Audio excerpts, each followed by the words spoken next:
ठाकुर जी इतने खुश हो गए करदम ऋषि के इस भाव से कि भगवान के नेत्रों में आंसू आ गए, प्रेम अश्रु आ गए, और उन्हीं अश्रु बिंदुओं से बिंदु सरोवर बन गया। भगवान ने हृदय से लगाया और करदम ऋषि से कहा कि हे ऋषि, तुम चिंता नहीं करो, परसों तुम्हारा ब्याह होगा और इस पृथ्वी के प्रथम मानव स्वयंभू मनु की बेटी देवहूति के साथ तुम्हारा ब्याह होगा। वो मेरी परम भक्त है, तुमसे ज्यादा भक्त है मेरी, उससे तुम्हारा ब्याह होगा। करदम ऋषि तो आनंदित हो गए, जय हो भगवान, जय हो, मैं बड़ी कृपा हो गई मेरे ऊपर, आपने मुझे ऐसी कृपा कर दी, अनुग्रह कर दिया। एक जगह मुझसे किसी ने प्रश्न किया, महाराज जी करदम ऋषि ने मांगा तो संसार भगवान से, और आप कथाओं में कहते हो कि ठाकुर जी से ठाकुर जी के अलावा कुछ मत मांगो। देखो, ठाकुर जी से कोई सांसारिक व्यक्ति भी वस्तु भी मांगनी हो ना, तो वो भी ठाकुर जी की प्रसादी के रूप में मांगो। पति हो, पत्नी हो, बालक हो। अब लोग कहते हैं हे बालाजी सरकार, हे वृंदावन बिहारी लाल, हमारा घर बन जाए। अब ये आ गई संसार की बात। लेकिन आप बिहारी जी से कहो, हे बिहारी जी, अभी आप छोटे घर में विराज रहे हो, हम चाहते हैं कि आपका सुंदर भवन हो, आप सुंदर कक्ष में विराजे हो, आपकी सुंदर सुंदर व्यवस्था हो, ऐसी कृपा करो नाथ, आपकी सुंदर भवन निर्माण हो, आपका बने। ठाकुर जी को निवेदित करते हुए ग्रह की भी कामना होगी तो वह भी भक्ति बन जाएगा। गाड़ी की कामना कर रहे हो, अपने लिए है तो वो सांसारी है, लेकिन ठाकुर जी से कहो लाल जी आपके लिए रथ लेना है हमको, आप कहीं चलो तो रथ में बैठ करके जाओ। इस भाव से गाड़ी की भी कामना होगी ना, तो वह भी भगवत प्रसाद है। लेकिन कई लोग बड़े चतुर हैं, मन में तो ये सोच रहे हैं उपभोग तो हमको ही करना है, लेकिन व्यास जी कह रहे हैं तो बोलना ही तो है बस बिहारी जी से, आपके लिए चाहिए करवा दो, उपभोग तो हम ही करेंगे। ऐसा नहीं, पूर्ण रूपेण मन बुद्धि चित्त सब में ठाकुर जी का प्रसाद है, यही भाव होना चाहिए। जैसे कि करदम ऋषि का है, उनको उपभोग के लिए गृहिणी की आवश्यकता नहीं है।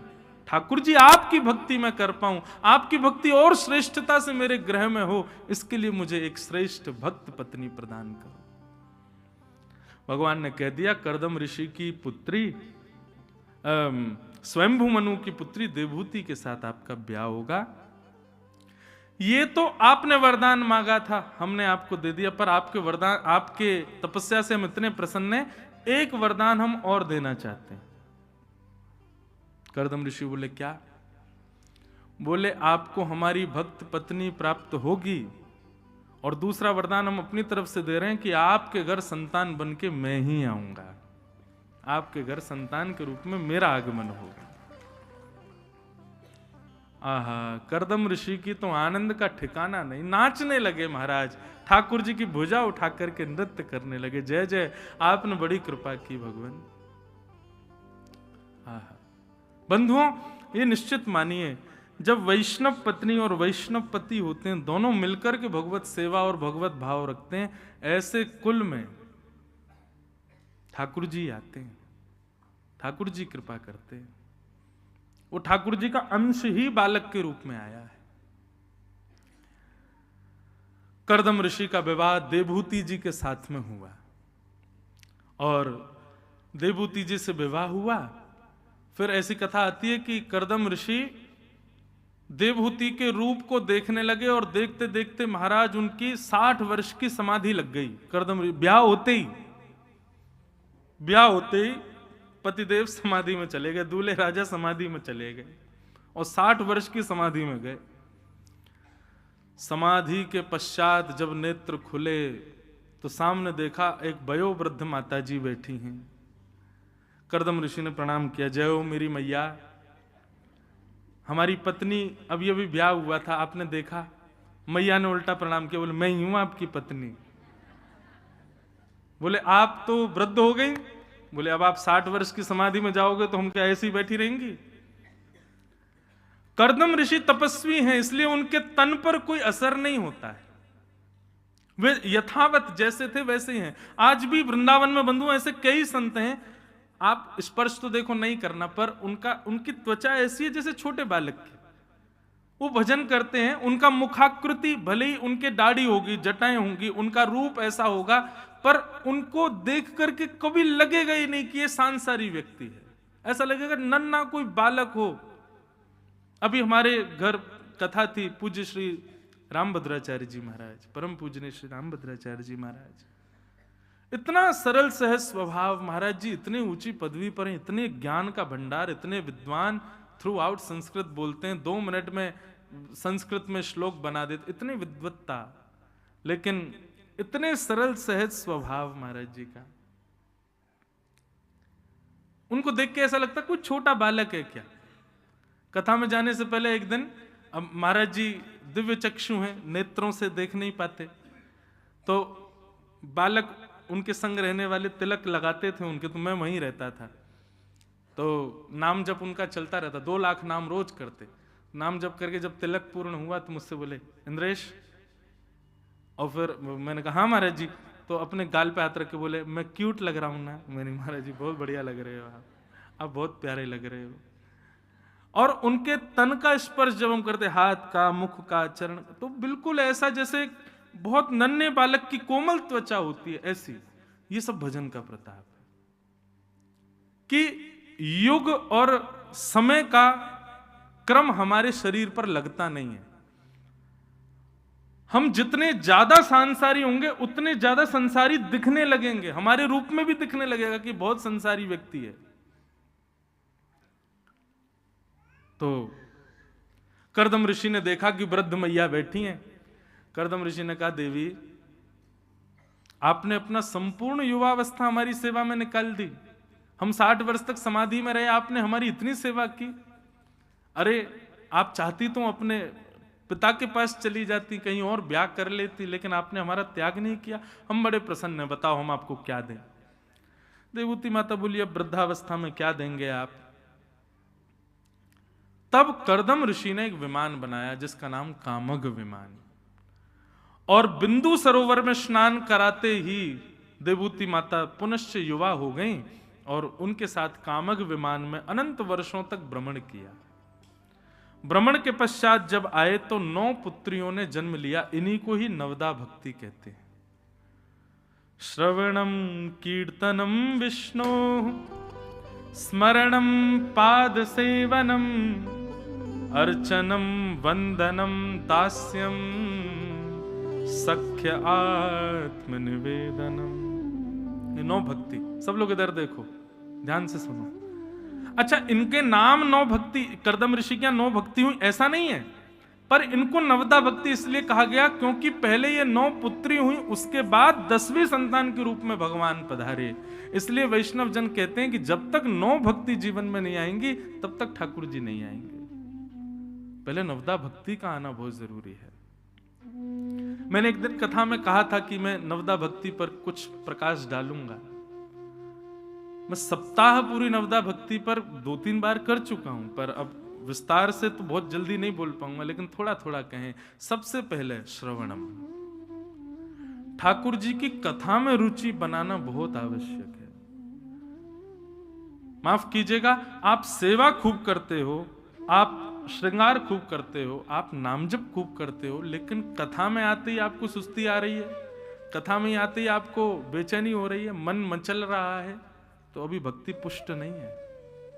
नींव ही हिल रही है तो बिल्डिंग कैसे टिकेगी पूरी। भक्ति की नींव है श्रवण भक्ति। कथा श्रवण करो, श्रवण में पहले रुचि बढ़ाओ। और आपके चाहने से रुचि नहीं बढ़ेगी, ये भी मैं कह दूं।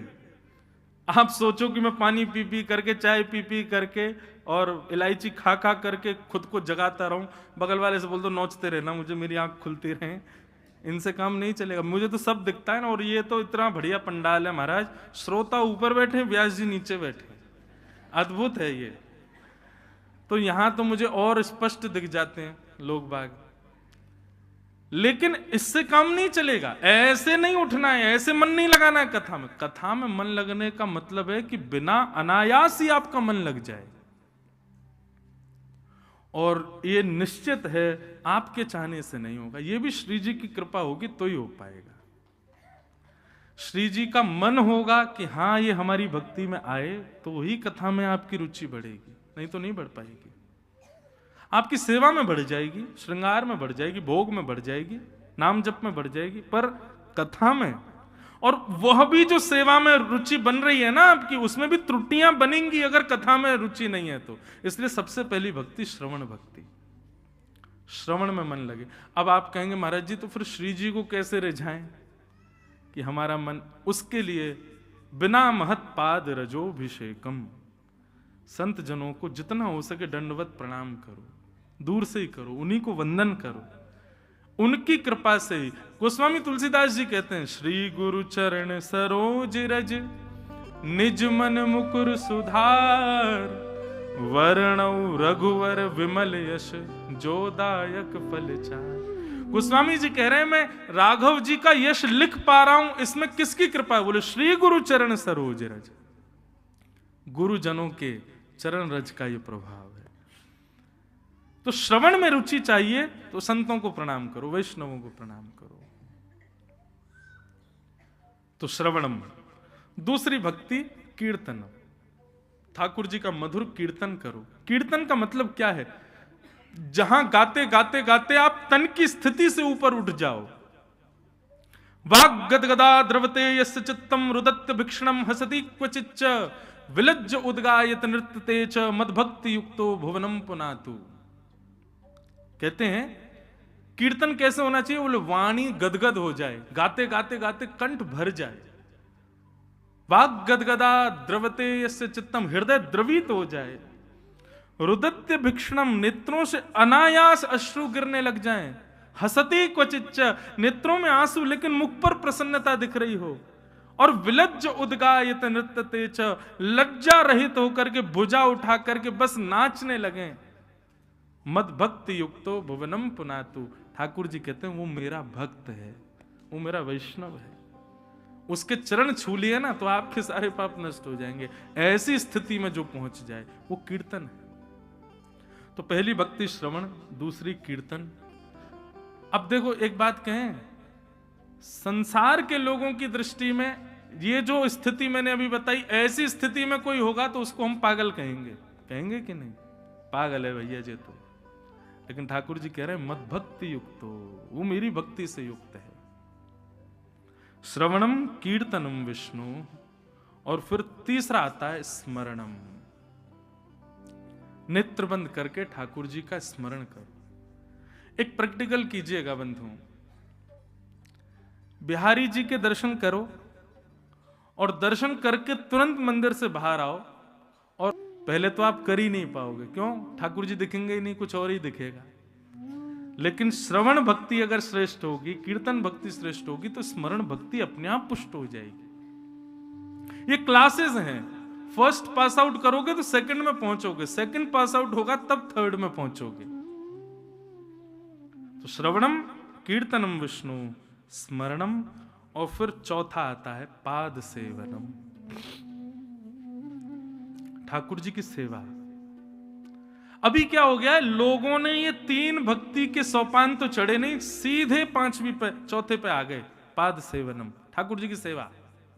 पहले तीन तो पार करो, तब सेवा आप करोगे नहीं, ठाकुर जी करवाएंगे आपसे। पाद सेवनम।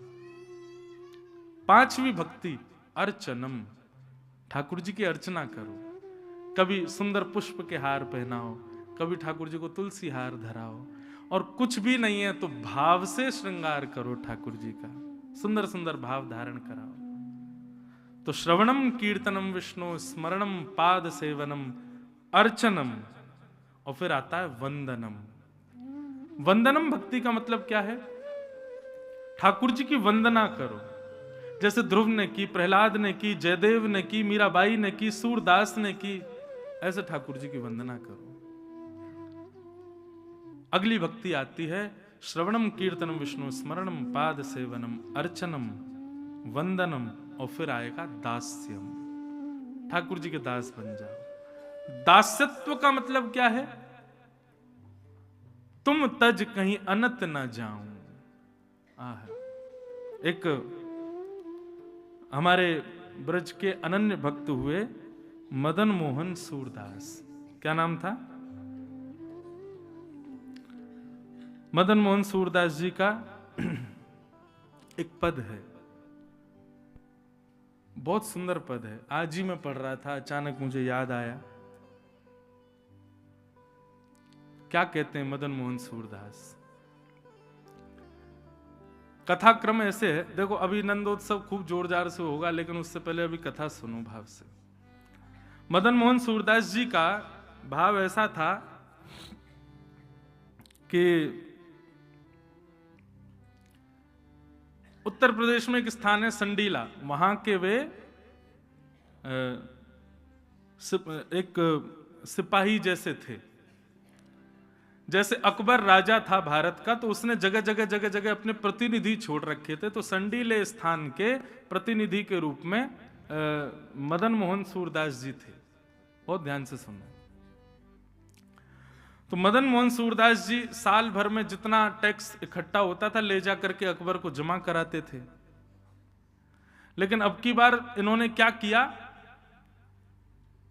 जितना भी कर आया उस सारे कर से, सारे धन से इन्होंने संतों के भंडारे कर दिए, ठाकुर जी के उत्सव कर दिए, बढ़िया ठाकुर जी के मनोरथ कर करा करके, और जितना पैसा टैक्स का आया था जो अकबर को देना तो सब खर्च कर दिया संतों की सेवा में। अकबर के यहां से पत्र आया, बोले भैया साल भर का जितना कर आया भेजो। तो इन्होंने क्या किया, तिजोरियां थी उनमें पत्थर ईंट भर भर के भेज दिए अकबर के यहां, और एक पर्ची लिख करके भेजी, और उसमें क्या लिखा, बोले 13 लाख संडीले उपजे सब साधुन मिल गटके। 13 लाख सोने की मोहर हुई थी, पर सब साधुओं ने मिलकर बढ़िया पूरी कचौड़ी बना बना के सब ने गटक ली।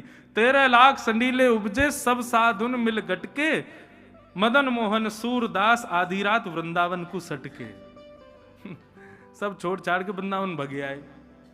अकबर को जब ये बात पता चली तो अकबर को गुस्सा तो नहीं आया, लेकिन अकबर के जो नीचे रहते थे लोग, उन्होंने कहा, बोले इसको पकड़वाओ, गिरफ्तार करो। वृंदावन में आकर के मदन मोहन सूरदास जी रहते थे। अकबर के सैनिकों ने आकर के उनको पकड़ लिया और ले जाकर के जेल में, कारागृह में बंद कर दिया। सूरदास, मदन मोहन सूरदास जी को कोई चिंता नहीं थी, वो कोई बात नहीं, गलत तो मैंने किया ही, लेकिन कोई बात नहीं, संतों की सेवा थी, अपने धन से करनी चाहिए थी, राजा के धन से कर दी। नरक में भोगता उससे अच्छा बढ़िया यहीं जेल में ही भोग लूंगा। लेकिन कुछ दिनों बाद उनकी चिंता बढ़ गई, कहीं मेरे यहीं प्राण नहीं निकल जाएं, मुझे तो व्रज में प्राण त्यागने, श्री जी के चरणों में प्राण त्यागने।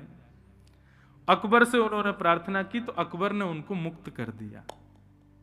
वृंदावन आकर के रहने लगे। यहां पर ब्रजवासियों के घर घर जाके भिक्षा मांग करके खाते, रज में ही सोते, ब्रज रज का तिलक लगाते, ऐसा जीवन उनका हो गया। एक दिन ठाकुर जी प्रकट हो गए मदन मोहन सूरदास जी के सामने, और ठाकुर जी जैसे ही प्रकट हुए चरणों में गिर गए, बोले जय हो भगवान, आपके दर्शन हो गए प्रत्यक्ष। ठाकुर जी बोले राम राम राम, कैसा जीवन हो गया तुम्हारा? बोले क्यों? वो संडीले में तो तुम बढ़िया घोड़ों पे घूमते थे, सोने के सिंहासन पर बैठते थे, हैं 56 भोग का भोग लगाते थे, और यहाँ पे देखो ब्रजवासियों के यहाँ अंजलि फैला करके मांगते हो, नंगे पांव चलते हो, पैरों में कांटे लगते हैं, रज में सोते हो। अब हम कृपा करने आए हैं, तुमको वापस संडीला भेज रहे हैं, हम तुम दोबारा से वहीं के सूबेदार बन जाओ। तब ठाकुर जी के सामने मदन मोहन सूरदास जी ने यह पद गाया, बहुत सुंदर पद है। क्या कह रहे हैं? मेरी गति तुम ही अनेक तोष पाऊं, हे नाथ मेरी गति तो केवल आप हो। चरण कमल नख मन पर विषय, विष को सुख बहां। घर घर जो डोलो तो हरि तुम्हें ल जाऊं, तुम रहो कहाए कह कौन को कहां। हे नाथ, अब मैं आपका हो चुका हूं, अब आपने मुझे स्वीकार कर लिया है, आपका होकर के मैं अब किसी और का हो जाऊं, ये कैसे संभव हो सकता है ठाकुर जी? मैं ब्रजरज को मैंने माथे से लगा लिया, यहाँ के ब्रजवासियों की मधुकरी मैंने पाली, एक बार आपकी तरफ मुख कर लिया, अब दोबारा पीछे मुड़ करके मैं नहीं देख सकता। नाथ मुझ पर कृपा करो, ऐसा अनुग्रह करो, मुझे वापस संडीले मत भेजो। शीश तुम्हें नाय कहां कौन को नवाऊं। अब आपको मैंने सर झुका लिया, अब ये सर मेरा किसी और के सामने नहीं झुकेगा। नाथ तुम रो कहाए अब कौन को कहाऊं। आपका जब मैं हो गया तो फिर किसी और का कैसे हो सकता हूं ठाकुर जी। आहा, हाथी ते उतार कहां गदहा चढ़ी जाऊं। बोले ठाकुर जी पहले तो मैं गधों पे घूमता था संडीले में जब था, पर अब वृंदावन आकर के ये ब्रजरज तिलक लगा रहा हूं, हाथ में माला लिए घूम रहा हूं, युगल नाम मंत्र का उपासना कर रहा हूं, ब्रजवासियों के घर की मधुकरी पा रहा हूं। इसका मतलब अब मैं हाथी पे चढ़ गया हूं। हाथी पे चढ़ने के बाद भला कोई गधे पे जाता है दोबारा। बंधुओं, जिन्होंने भी नाम जब प्रारंभ कर दिया है, जिन्होंने भी तिलक लगाना प्रारंभ कर दिया है, जिन्होंने भी श्री जी की उपासना प्रारंभ कर दी, जिनका मन वृंदावन की ओर मुड़ चुका है, निश्चित ही वो गधे से उतर के अब हाथी पे बैठ गए, वो हाथी की सवारी कर रहे हैं। बस इतना ध्यान रखना, ये हाथी की सवारी बनी रहे, दोबारा गधे पे ना जाना पड़े। एक बार हाथी पे बैठ गए तो फिर गधे की सवारी करता है कोई? है एक बार हवाई जहाज में चला गया, फिर क्या ट्रेन से जाएगा? हवाई जहाज से जाएगा सब जगह। तो भैया ये एक प्रकार से हमारा प्रमोशन है कि अब हम तिलक लगाने लगे, अब हम वैष्णव हो गए, कंठी माला पहनते हैं, ठाकुर जी की उपासना करते हैं। अब ये प्रमोशन से दोबारा हमारा नीचे की तरफ पतन नहीं होना चाहिए। हे ठाकुर जी ऐसी कृपा करो। सूरदास मदन मोहन जन्म जन्म गाऊं, संतन की पनही को रक्षक कहाऊं। बोले पहले तो मैं अकबर के तिजोरी की रक्षा करता था नाथ, पर आपके जो गुणगान गाते हैं उन संतों की पादुकाओं का अब मैं रक्षक बनूं, ऐसी कृपा मुझ पर कर दो। आपको छोड़ के अब मैं कहीं नहीं जा सकता। यह भक्ति की पराकाष्ठा। तो इसे कहते हैं दास्य भाव। श्रवणम कीर्तनम विष्णु स्मरणम पाद सेवनम अर्चनम वंदनम दास्यम, और फिर आता है सख्य। सोचो 1 2 3 4 5 6 7 भक्ति के सोपान जब चढ़ेंगे तब सख्य भक्ति आती है। लेकिन भले आदमी 2-4 बार वृंदावन आए नहीं कि महाराज ठाकुर जी को अपना मित्र कहने लग जाते हैं, अपने सखा कहने लग जाते हैं। ठाकुर जी हमारा यार है, ठाकुर जी तो हमारा सखा है, अरे ये तो मेरा मित्र है। अरे आप बोल रहे हो, ये आपकी ठीक है योग्यता होगी, पर सख्य भाव तब मानो जब ठाकुर जी कहें कि हाँ ये मेरो सखा है, ये मेरो सखा है। सख्य भक्ति के लिए पहले 7 सोपान चढ़ने पड़ेंगे आपको। श्रवणम कीर्तनम विष्णु स्मरणम पाद सेवनम अर्चनम वंदनम दास्यम, फिर आएगा सख्य। और जैसे ही सख्य भक्ति आएगी आत्मनिवेदनम। आत्मनिवेदन का मतलब क्या है? अपने लिए कुछ भी नहीं, जैसे राखो तैसे रहूं, जानत हो सुख दुख सब जन के, मुख से कछु ना कहूं। आप जैसे राखोगे ना तो वैसे रहें। यह है नवदा भक्ति।